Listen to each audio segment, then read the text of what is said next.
क्या पढ़ा था? हम लोगों ने पढ़ा है moment of inertia. Moment of inertia का फॉर्मूला बोलो, mr²। स्केलर क्वांटिटी होती है, जो यूनिट होती है that is kilogram metre square. अब जो इसमें r होता है, r क्या होता है? r होता है perpendicular distance from axis of rotation. ये याद रखना है, from the axis of rotation. Simply अगर हम लोग पार्टिकल्स के बारे में बात करेंगे तो एक एक पार्टिकल का इंडिविजुअल निकालो, उसको ऐड करो, that will be your total moment of inertia of the system. अभी हम बात कर रहे थे कॉन्टिन्यूअस मास डिस्ट्रीब्यूशन वाले ऑब्जेक्ट के बारे में। जैसे हम लोगों ने कल एक एग्जांपल किया था रोड के बारे में। रोड के किसी भी एक एंड के अक्रॉस मोमेंट ऑफ इनर्शिया बोलो, ml²/3। सभी बच्चे रिपीट करेंगे। फिर सेंटर पे बोलो ml²/। लेकिन याद रखना कि जब भी आप मोमेंट ऑफ इनर्शिया को पढ़ रहे हो, उसकी एक्सिस ऑफ रोटेशन आपको साथ के साथ याद भी होनी चाहिए कि इसका ml²/3 है। 3 है तो किसके लोगे? इसके लोगे। ml²/12 इसके लोगे। और जब ऐसे कर रहे थे तो अपन ml²/3 लेकिन अब इसमें क्या पॉइंट याद रखना है कि थीटा कहाँ से चूज किया गया? वर्टिकल के साथ। बात समझ में आई? इन केस कभी हमें हॉरिजॉन्टल के साथ दे दिया जाए तो 90 माइनस थीटा करके विल गेट द आंसर। पक्की बात है। फिर हम लोगों ने बात करी थी कि अगर हम लोग इसी जो रॉड को, ये वाली रॉड, अभी इस पूरी बॉडी पर सेंटर में कहीं पर भी हम लोगों ने एक्सिस ऑफ रोटेशन नहीं मानी, मैंने एक्सिस ऑफ रोटेशन नहीं मानी, तो यहाँ से देखेंगे कि कितनी दूरी पर है, इसका डायरेक्ट निकाल लेंगे हम मोमेंट ऑफ इनर्शिया। बात समझ में? ऐसे हम लोगों ने बहुत सारे केसेस कर दिए। अब सिंपल सी बात करते हैं आज हम लोग कि अगर हमें मोमेंट ऑफ इनर्शिया निकालना पड़े रिंग का, किसका निकालना पड़े? तो देखो moment of inertia of ring. हाँ, तो हम बात करें moment of inertia of a ring. अब देखो moment of inertia of a ring निकालने के लिए आप लोगों ने अपने हाथ में कड़ा वगैरह पहना होगा जरूर। अब वो कड़ा नॉर्मली जो हम पहनते हैं वो कैसा होता है? वो यूनिफॉर्मली डिस्ट्रीब्यूटेड मास का होता है, मतलब उसके हर छोटे एलिमेंट का मास थ्रू आउट सेम रहता है। अभी जो हम लोग रिंग लेके चलेंगे, अभी हम लोग मान के चलेंगे कि दैट इज यूनिफॉर्मली डिस्ट्रीब्यूटेड। ठीक है, यूनिफॉर्मली डिस्ट्रीब्यूटेड का मतलब समझ में आ गया कि उसके छोटे छोटे एलिमेंट का हर पॉइंट का मास क्या होगा? सेम। चलो अभी हमने मान लिया कि ये मेरे पास एक रिंग है जिसका मास m है, रेडियस r है। अब ये सेंटर से ये वाला दूरी है r रेडियस। Okay done. मेरे से बोला गया कि मुझे ना मोमेंट ऑफ इनर्शिया निकालना है इस एक्सिस के along. This is my AOR। AOR का मतलब बताओ? Axis of rotation. जल्दी बताओ, एक्सिस ऑफ रोटेशन इस क्लोज का मतलब क्या है? हाँ, यानी कोई एक ऐसी एक्सिस है जो इसके ऐसे जा रहा है। अब सुना इस एक्सिस को कैसे डिफाइन किया गया? एक्सिस ऑफ रोटेशन को कैसे डिफाइन किया गया? Axis passing through its centre of mass and perpendicular to its plane. Plane का मतलब ये वाला प्लेन जो है उसके परपेंडिकुलर। देखो जैसे मान लो लेट अस सपोज ये हमारे पास एक रेक्टेंगल है, ठीक है, तो रेक्टेंगल का सेंटर ऑफ मास यहाँ पे पर आएगा। तो अगर मुझे इसके अलोंग इसका मोमेंट ऑफ इनर्शिया निकालना पड़ेगा, this is my axis of rotation, तो इस एक्सिस ऑफ रोटेशन को कैसे डिफाइन करूंगा कि axis passing through its centre of mass and ये this is plane and perpendicular to its plane. बात समझ में आ गई? तो ऐसे यहाँ पर डिफाइन करेंगे। ये क्या डिफाइन किया बोलो? सेंटर ऑफ मास के एक्सिस को, axis passing through its centre of mass and perpendicular to its plane. तो ये हमारी एक्सिस ऑफ रोटेशन। अब क्या करें? हमें तो छोटे छोटे पार्टिकल निकालना आता है, तो क्या करें हम? क्यों ना यहाँ पर एक छोटा सा पार्टिकल चूज कर लूं जिसका मास कितना बाबा? dm। बताइए यहाँ से यहाँ तक की दूरी बोलो r। सारे बच्चे बोलो r। यहाँ पे भी चूज करो छोटा सा पार्टिकल तो भी dm। बोलो कितनी दूरी? यहाँ पे बोलो dm। अभी भी कितनी दूरी? यानी सभी पार्टिकल्स का dm इंटू r का square plus dm into r का square plus dm into r का स्क्वायर, इन सबको क्या कर लो? ऐड कर लो, या छोटे से मास का निकाल के उसको क्या कर दो? इंटीग्रेट। अब ध्यान से सुना, इसका di बोलो, कोई भी एक एलिमेंट चूज कर लो, dm इंटू r स्क्वायर। अब बाबा एक बार बताओ, क्या सारे के सारे पार्टिकल्स r दूरी पर है? यस। अगर सारे के सारे पार्टिकल्स r दूरी पर, तो r क्या है? कांस्टेंट या वेरिएबल है? तो इसको तो बाहर लेके आओ ना, तो r बाहर आ गया, हमारे पास dm बचा। अगर हम dm का इंटीग्रेशन करें, डीएम का इंटीग्रेशन तो डीएम क्या है? Total mass of the ring. DM क्या है? तो हमारा मोमेंट ऑफ इनर्शिया क्या है? M R square M. अच्छा, अब ये तो हम लोग मान के चले कि यूनिफॉर्मली डिस्ट्रीब्यूटेड था। यूनिफॉर्मली डिस्ट्रीब्यूटेड का मतलब कि हर छोटे छोटे पार्टिकल का मास सेम। सोच के देखो, मैं बोलूं कि नॉन यूनिफॉर्म डिस्ट्रीब्यूशन है बट अभी भी मास सेम है। नॉन यूनिफॉर्म डिस्ट्रीब्यूशन का मतलब समझ में आया? हो सकता है यहाँ बहुत पतला सा धागा हो और नीचे थोड़ा सा मोटा होता चला गया, अभी भी मास सेम ही है। तो क्या होगा बताओ उसका मोमेंट ऑफ इनर्शिया? अभी भी एम आर स्क्वायर होगा। क्यों? क्योंकि अभी भी हर पार्टिकल की दूरी तो क्या होगी? सेम आर ही होगी, बट क्या चीज चेंज हो जाएगा? नहीं, ऊपर वाला मास अलग, नीचे वाला मास अलग। लेकिन अभी भी जब हम इंटीग्रेशन करेंगे तो डीएम का इंटीग्रेशन तो अभी भी क्या आएगा? Total mass of this system. तो आप भले ही यहाँ पे लिख लेना, चाहे आपके पास रिंग यूनिफॉर्मली डिस्ट्रीब्यूटेड हो या नॉन यूनिफॉर्मली डिस्ट्रीब्यूटेड हो, moment of inertia about an axis passing through its centre of मास तो हमेशा क्या रहेगा? सेम। यानी मैं बोल सकता हूँ यूनिफॉर्मली डिस्ट्रीब्यूटेड या नॉन यूनिफॉर्मली डिस्ट्रीब्यूटेड, अभी भी मोमेंट ऑफ इनर्शिया क्या आएगा? M R square. बात समझ में आया? अब ये देखो, हम अगर इस ये कैसी शेप है? सिलेंड्रिकल। इसके अंदर रिफिल है ना, और रिफिल को निकाल दो तो ये क्या बन जाएगा? Hollow cylinder. अब सोच के देखिए, होलो सिलेंडर किसका कॉम्बिनेशन है? रिंग्स का। किसका कलेक्शन? और ऐसी कितनी रिंग्स है? बहुत सारी रिंग्स हो सकती हैं। तो सोच के देखिए, एक रिंग का मोमेंट ऑफ इनर्शिया कहाँ पर है? सेंटर पर। कितना है? M R square. सोच, ऐसे ऐसे बहुत सारी रिंग्स का कलेक्शन ही क्या बोला गया बेटा? ऐसी ऐसी रिंग्स का होलो सिलेंडर बना ना। अब ये होलो सिलेंडर की एक एक्सिस है, this is axis of rotation, ये वाली एक्सिस ऑफ रोटेशन, ठीक है? This is axis of rotation. अब खुद सोच के देख, क्या इस एक्सिस ऑफ रोटेशन के लिए मैं ये बोल सकता हूँ कि this hollow sphere is collection of बहुत सारी रिंग्स? हाँ, और एक रिंग का moment of inertia about the axis passing through its centre of mass M R square. क्या ऐसे ऐसे एन रिंग्स है तो सबका मोमेंट ऑफ इनर्शिया क्या कर दो? Add M R square M R square M R square M R square M R square, सबको ऐड करते चले जाओ तो एन एम आर स्क्वायर हो जाएगा। नहीं आया? ये एन इंटू एम क्या है? Total mass of the cylinder. भाई एक रिंग का मास एम मान लिया, ऐसे ऐसे हम लोगों ने एन रिंग्स मानी है, तो एन इंटू एम क्या बन गया? Total mass of the cylinder ना। तो हम पहले ही मान के चल रहे हैं कि जो हमारा सिलेंडर है उसका कैपिटल मास है एम, और ये जो रेडियस है दैट इज आर, तो मास एम रेडियस आर, तो इसका moment of inertia of hollow cylinder बोलो, होलो सिलेंडर, जल्दी बोलो बेटे। अभी भी एम आर स्क्वायर, अभी भी क्या है? अभी भी क्या है? पक्की बात है, कोई दिक्कत नहीं। अब सुनो, ये आ गया हमारे रिंग के कलेक्शन से होलो सिलेंडर बना है, उसका मोमेंट ऑफ इनर्शिया भी एम आर स्क्वायर है। बट एम आर स्क्वायर उसी एक्सिस के अलोंग है जो axis passing through its centre of मास। हाँ जी बोलो। हाँ, पूरे सिलेंडर का मास एम माना है ना।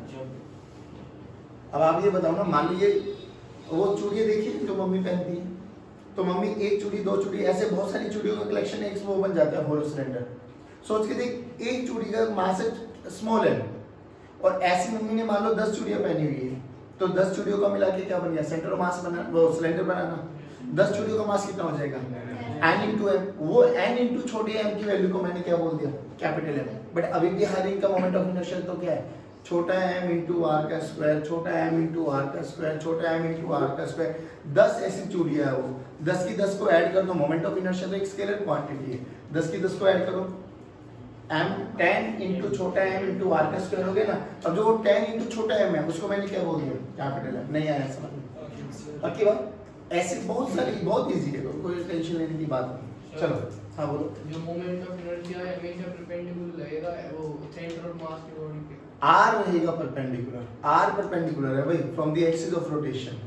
मोमेंट ऑफ इनर्शिया चेंज हो जाएगा जैसे जैसे हम लोग एक्सिस ऑफ रोटेशन चेंज करेंगे। जैसे अभी हम लोग बड़े स्टैंडर्ड एक्सिस ऑफ रोटेशन लेके चल रहे हैं। अब कोई बच्चा पूछे सर इसके अलोंग बताओ, इसके अलोंग बताओ, इसके अलोंग बताओ, ये सब हम करेंगे जब हम लोग पैरेलल एक्सिस थ्योरम और परपेंडिकुलर एक्सिस थ्योरम पढ़ लेंगे। बट अभी हम वो बेसिक चीजें देख रहे हैं कि जो स्टैंडर्ड है कि भाई इसका सेंटर ऑफ मास के अलोंग इतने ही आएगा। अब कोई डायमीटर के अलोंग पूछ ले तो उसका मोमेंट ऑफ इनर्शिया चेंज हो जाएगा। बट डायमीटर के अलोंग कैलकुलेट करना वो बहुत इजी बन जाता है जब हम लोग वो दोनों के दोनों थ्योरम्स पढ़ लेंगे। अभी बिल्कुल स्पेसिफिक पढ़ेंगे जो जो हम लोगों को बहुत बेसिक स्टैंडर्ड है कि भाई इसकी ये एक्सिस ऑफ रोटेशन फिक्स है, इसके लिए अलोंग हम निकाल सकते हैं, बस सिंपल। ठीक है, इतना समझ में आया। अब आगे चलो, अब आगे चलते हैं moment of inertia of a disc. अब अभी भी मान के चलते हुए डिस्क है ना जो, उसका मास m है, रेडियस r है। जल्दी बताओ, डिस्क है तो कौन सी डेंसिटी का यूज करेंगे, लैम्डा, सिग्मा या रो? सिग्मा। डिस्क है तो कौन सी डेंसिटी?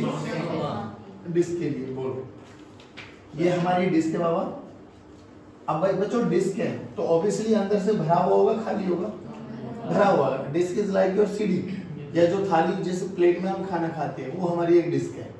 तो हमने मान लिया कि इसका मास m है और रेडियस r है, और इसके लिए जैसा कि आप लोगों को पता है हम लोगों ने डिफाइन किया सिग्मा। सिग्मा का फॉर्मूला बोलो, मास पर यूनिट एरिया। मास पर यूनिट एरिया। अबे ये डिस्क का सेंटर है, इसका रेडियस r है। बच्चों जल्दी बोलो, डिस्क का रेडियस एरिया कितना हो जाएगा? पाई r स्क्वायर। तो बोलो m into pi r square. जब हमें जरूरत पड़ेगी अपन इसका यूज कर लेंगे। चलिए अब लेकिन पूरे डिस्क के देखो बहुत सारे पार्टिकल्स हैं, सभी पार्टिकल का मोमेंट ऑफ इनर्शिया कैलकुलेट करके इजीली जोड़ पाना ये तो हमारे लिए बहुत कॉम्प्लिकेशन में है।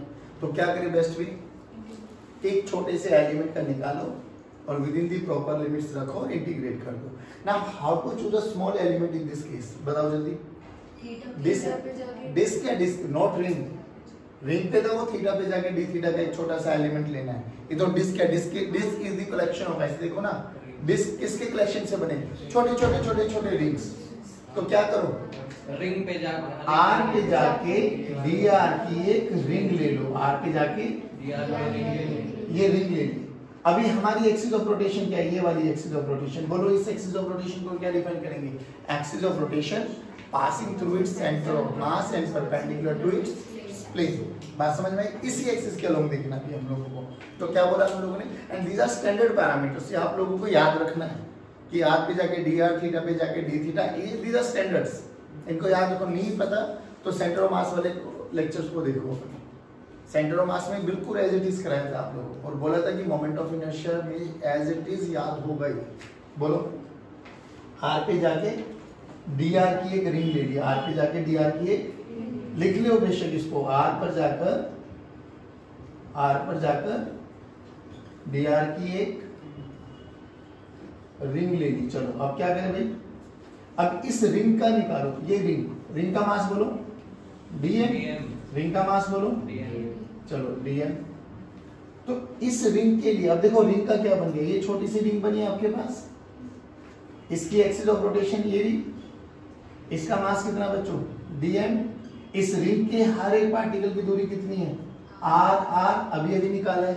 बोलो इसका मोमेंट ऑफ इनर्शिया, छोटे से पार्टिकल का moment of inertia di, this is equals to dm into छोटा r स्क्वायर, dm इनटू सारे बच्चे बोलो dm into. Now how to calculate dm, तो dm एक निकालने का तरीका, जल्दी बोलो। सिग्मा को क्या लिखते हैं, मास पर यूनिट एरिया, तो मास क्या हो जाएगा सिग्मा इनटू।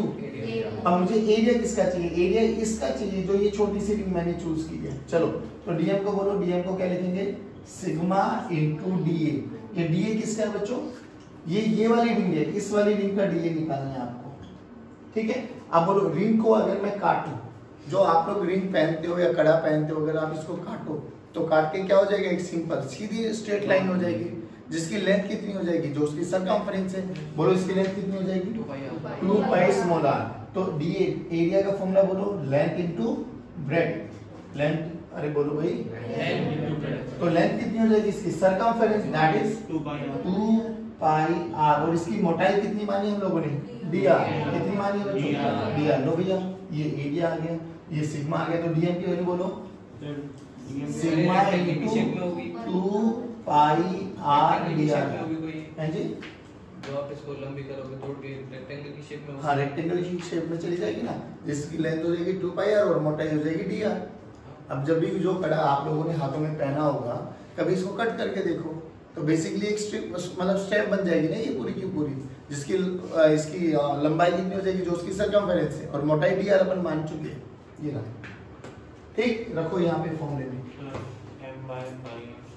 बोलो भाई dm की वैल्यू रखो sigma 2 pi R D R into R square.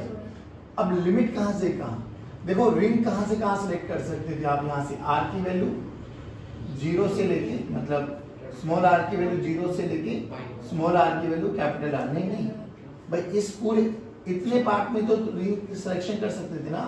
तो लिमिट कहां से कहां बेटा, 0 टू आर, 0 टू, तो मोमेंट ऑफ इनर्शिया बोलो I, this is equals to sigma बाहर लेके आ जाओ, 2 पाई बाहर लेके आ जाओ, ये आर की पावर 3, आर की पावर 3 डी आर की पावर 3 डी आर का इंटीग्रेशन बोलो आर की पावर 4/4, लिमिट बोलो 0 टू आर।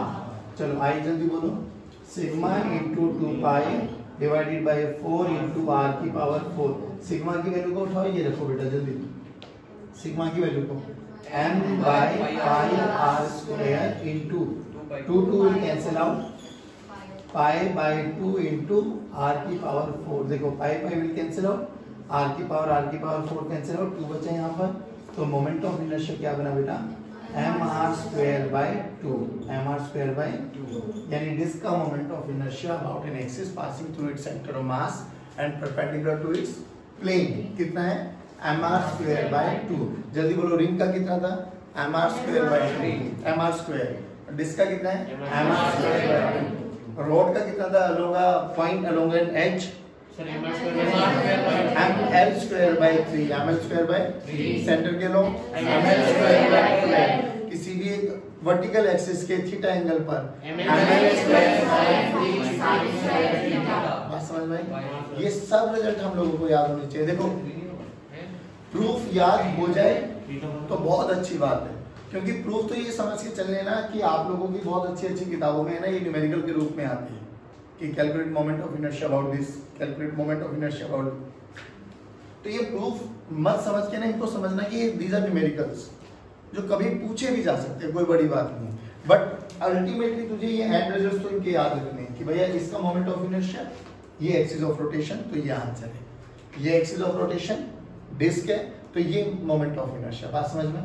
चलो जल्दी उतारो इसको। Moment of inertia of hollow sphere,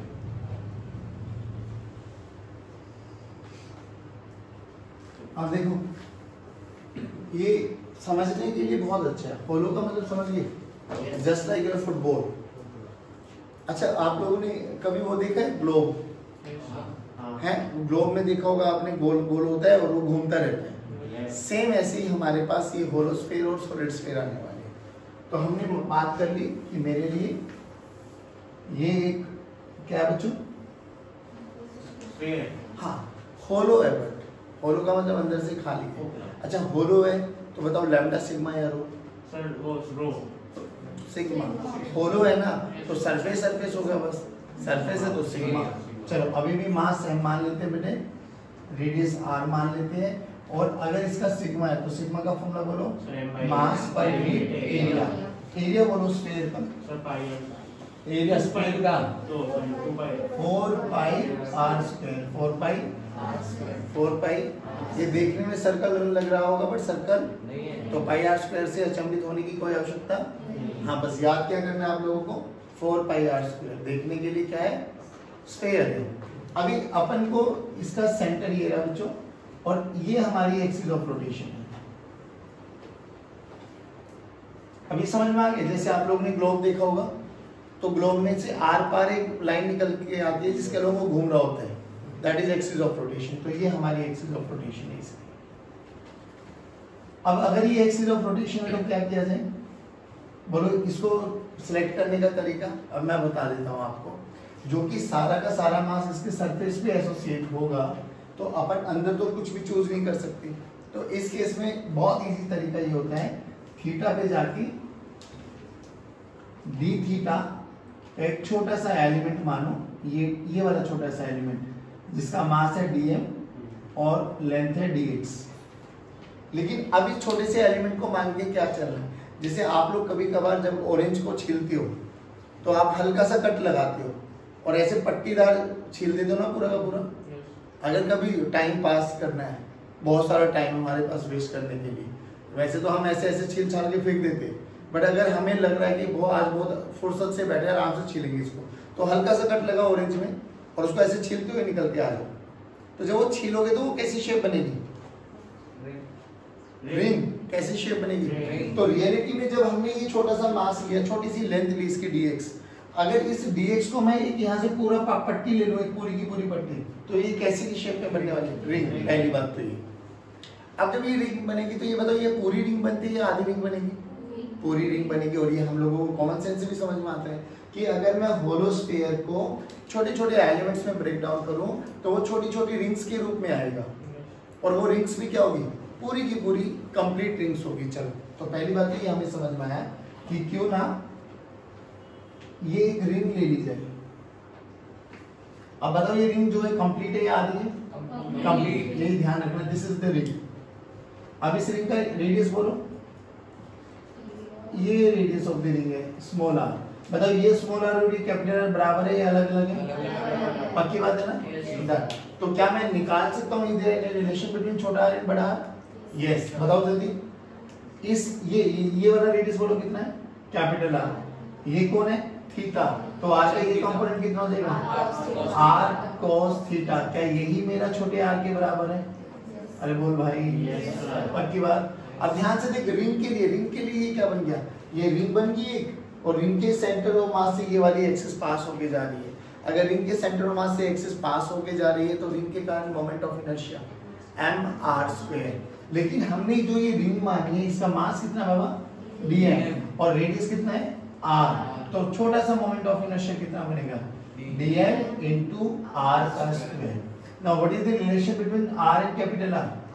r cos theta. रखो यहाँ पे dm, this is equals to r² cos² theta. Now how to calculate dm? dm का फॉर्मूला बोलो। dm का formula sigma into da। Sigma into da। अब da किसका निकालना है? जल्दी बोलो। इस रिंग का। अब दोबारा से वही बात करते हैं, रिंग की लेंथ कितनी है? रिंग को अगर मैं काटूंगा तो इसका सरकमफेरेंस कितना आएगा? 2 पाई स्मॉल आर। और रिंग की मोटाई कितनी मानी है हम लोगों ने? dx। कितनी मानी है? तो रिंग का छोटा सा एरिया बोलो भाई, जल्दी सभी बच्चे। 2 pi small R into dx। Small R की वैल्यू बोलो बेटा, कैपिटल आर के टर्म्स में 2 pi r cos theta into dx। अब ध्यान से देखना बच्चों, हमें dx को क्या लिखूं? Please pay attention. ये मेरा वो छोटा सा ट्रायंगल है जो हम लोगों ने चूज किया, ये वाला। This is r, this is theta and this is dx। तो यहाँ पे लगा सकता हूं मैं formula arc by radius, this is equal to theta. जल्दी बोलो, थीटा का फॉर्मूला क्या होता है बेटा? r by radius. r की वैल्यू बोलो, dx। नहीं बाबा, इसके लिए लिखो ना, dx डिवाइडेड बाय r। किसके बराबर बना? d theta. तो dx की वैल्यू बोलो r d थीटा। ऐसा कुछ पढ़ा दिखाई दे रहा है? ये कब पढ़ा था हम लोगों ने? सेंटर ऑफ मास। किसमें पढ़ा था? सेंटर ऑफ मास में। आ जाओ, अब यहाँ पे आओ, ये वाला फॉर्मूला जल्दी देखो। di dm sigma da। अब da देखो, ये रहा 2 पाई r cos थीटा। सुना एकदम, 2 pi r cos theta. dx की वैल्यू उठाओ, r d theta, r d theta. चलो ये dm हो गया, इनटू r² की वैल्यू उठाओ। कहाँ गया r? बोरा r² cos² थीटा। नहीं आया। देखो यहाँ से ध्यान से, di सिग्मा 2 पाई r सब बाहर लेके आ जाओ। सिग्मा 2 पाई r की power 4 cos theta into cos theta, integration of cos theta into cos² theta into d theta. Limit बोलो थीटा की कहां से कहां? 0 से π/2। ठीक बोल रहे हो आप लोग, लेकिन ध्यान से देखो, 0 से π/2 में ये पोर्शन कवर हो गया, जो कि रिंग आधे पोर्शन को कवर करेगी, तो हाफ कवर हो गया, हाफ तो बच गया। तो हमें क्या करना है? -π/2 से लेके π/2। या तो ये तरीका लगाओ जैसे कल रॉड में बात करी थी, -L/2 से L/2, या 0 से L/2 करो और डबल कर दो। इसमें भी ऐसे कर सकते हो आप लोग। तो यहाँ से 0 से π/2 लगाओ और उसको 2 से मल्टीप्लाई कर देना। अगर आपको और एक्यूरेट करना है, मतलब नहीं हमें डबल नहीं करना, तो -π/2 से π/2। Choice is yours. जल्दी बोलो क्या करना है? 0 से 0 से π/2 कर लेते, -π/2 से π/2 आप घर बैठ के कर लेना, यू विल फाइंड कि आंसर सेम आ गया है। तो अपन ने थीटा की वैल्यू बोलो 0 से π/2। अच्छा ये कर रहे तो यहाँ साथ के साथ 2 से मल्टीप्लाई भी करना, बाद में भूल जाएंगे नहीं तो। ठीक है, डन है यहाँ तक, कोई दिक्कत? अब ये बताओ, इसको सोल्व करना थोड़ा सा ट्रिकी होता है। अब ये प्योर इंटीग्रेशन आ गया, तो जब भी ऐसा इंटीग्रेशन आ जाए cos की पावर 3 d थीटा, तो उसको ना ऐसे ही ब्रेक डाउन कर लो। तो क्या करो, देखो cos स्क्वायर थीटा को मैं क्या लिख सकता हूँ, cos स्क्वायर थीटा को मैं लिख सकता हूँ 1 माइनस साइन स्क्वायर थीटा। लिखो यहाँ पर। अभी ये टर्म एज इट इज चलने वाली है, तो इस पूरी की पूरी टर्म को मैं नाम दे देता हूँ x। ठीक है, तो x को साथ साथ चलाएंगे अभी। Integration of cos theta 1 minus sine square theta D theta. अब ये चीज समझना भाई, क्योंकि बहुत सारे न्यूमेरिकल्स में ये हेल्पफुल होने वाले हैं आपके लिए। इसको बोलते हैं इंटीग्रेशन बाय सब्स्टिट्यूशन मेथड, कि हमें अब सब्स्टिट्यूशन करना है। कैसे करना है वो देखो। तो क्या किया गया यहाँ पर, 0 से π/2 क्या बोला गया कि sine put sine theta equals to T, sine theta को टी पुट कर दो। लेकिन अब उससे क्या होगा, देखो ये cos थीटा का cos थीटा रहेगा, ये बन जाएगा 1 minus T square into D theta. But अभी फायदा क्या हुआ, यहाँ तो एक टर्म और एक्स्ट्रा एड आउट कर दी मैंने टी की, अभी भी थीटा के रेस्पेक्ट में है। तो जिसको आप पुट कर रहे होते हैं ना, इसको डिफरेंशिएट भी करो। देखो अब क्या बन गया, T as a function of sine theta. तो बोलो डिफरेंशिएट करेंगे dt by D theta, dt by sine theta का इंटीग्रेशन cos थीटा। तो dt की वैल्यू बोलो cos थीटा डी थीटा। नहीं आया बच्चों, अब ध्यान से देख, तुझे कुछ कुछ फील आता हुआ दिखाई दे रहा होगा भाई। साइन थीटा को तो t पुट करेंगे, तो ये तो क्या हो गया t स्क्वायर, और cos theta into d theta क्या हो गया dt, यानी t की टर्म्स के साथ dt आ गया। तो हमारा काम कुछ आसान होता हुआ दिखाई दिया। चलो अब बोलो क्या करें, x को एज इट इज चलो, integration of cos theta d theta को बोलो dt 1 minus T square.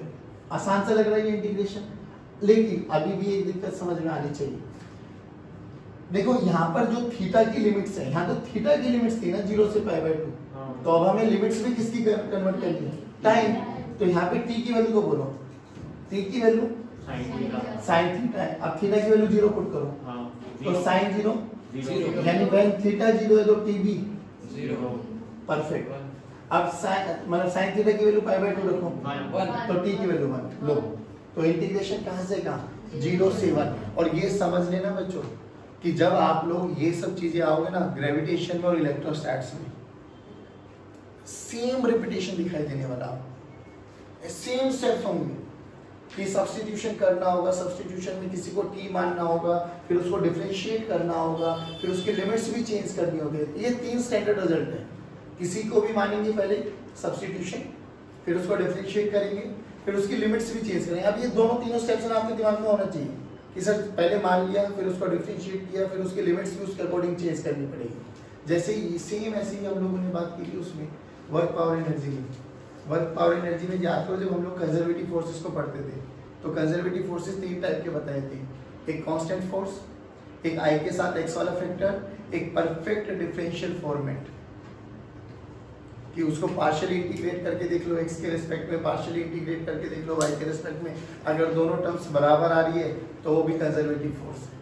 Same, these are same steps. मैं तो ये कह रहा हूँ एक बार सीख लो, दिमाग में बैठा के रखो, यू विल फाइंड कि हर केस में तुम्हें ये लगेगा कि सेम ही तो मेथड है, रिपीटेशन ही तो है बस। अलग अलग चीजों में अलग अलग सब्स्टिट्यूशन मानना पड़ेगा, वो कोई बड़ी बात नहीं हमारे लिए। आ जाओ अब इसको सोल्व कर सकते हैं, जल्दी बोलो। x dt का इंटीग्रेशन t, मतलब ऐसे कर देता हूं पहले, dt minus T square dt। चलो बच्चों लिमिट 0 से 1, लिमिट 0 से 1। चलो बच्चों x dt का इंटीग्रेशन t की लिमिट 1 माइनस 0 1 माइनस t का स्क्वायर t की पावर 3/3, t की पावर 3/3, तो 1 माइनस 1/3 सही है। आप देखो 1 माइनस 1/3 2/3, और 2/3 में x की वैल्यू को उठा के अब ये रख दो। देखो 2 इंटू सिग्मा, सिग्मा की वैल्यू उठाओ बच्चों वहां से, m/4 पाई r स्क्वायर। सिग्मा हो गया 2 पाई r की पावर 4, 2 पाई r की पावर 4 इंटू 2/3। अब देखो जो कुछ कैंसिल आउट हो रहा है कर दो, 2 2 4 पाई r स्क्वायर तो आंसर कितना बना बच्चों 2/3 mr स्क्वायर। क्या बच्चे बनो 2/3 mr स्क्वायर। क्या करें अपॉन में 4 पाई r स्क्वायर कहां से आ गई? ये सिग्मा की वैल्यू नहीं रखी हम लोगों ने भाई, यहाँ पे x की वैल्यू थी ना 2 इंटू सिग्मा, तो 2 रहा, सिग्मा की वैल्यू को m/4 पाई r स्क्वायर रख दिया। अब दिस इज स्टैंडर्ड रिजल्ट कि होलोस्फीयर है अगर आपके पास तो उसका मोमेंट ऑफ इनर्शिया कितना होगा 2/3 mr स्क्वायर। सेम ऐसे ही हमारे पास अगर सॉलिड स्फीयर आ जाए तो बस जहां 3 है ना वहां चुपचाप 5 लिख दो, 2/5 mr स्क्वायर। किसका बेटा हो? Solid sphere. जल्दी बोलो, होलो का बोलो 2/3 सॉलिड का बोलो 2/5 होलो का बोलो 2/3 सॉलिड का बोलो 2/5 डिस्क का बोलो mr स्क्वायर, रिंग का बोलो mr स्क्वायर, रिंग का बोलो रोड का इसके क्रॉस बोलो mn स्क्वायर बाय 3, इसके लॉन्ग बोलो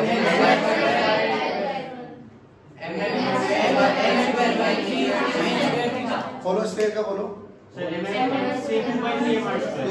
mr स्क्वायर, सॉलिड का बोलो 2/5। बट हमें समझ में पक्का उतारो इसको।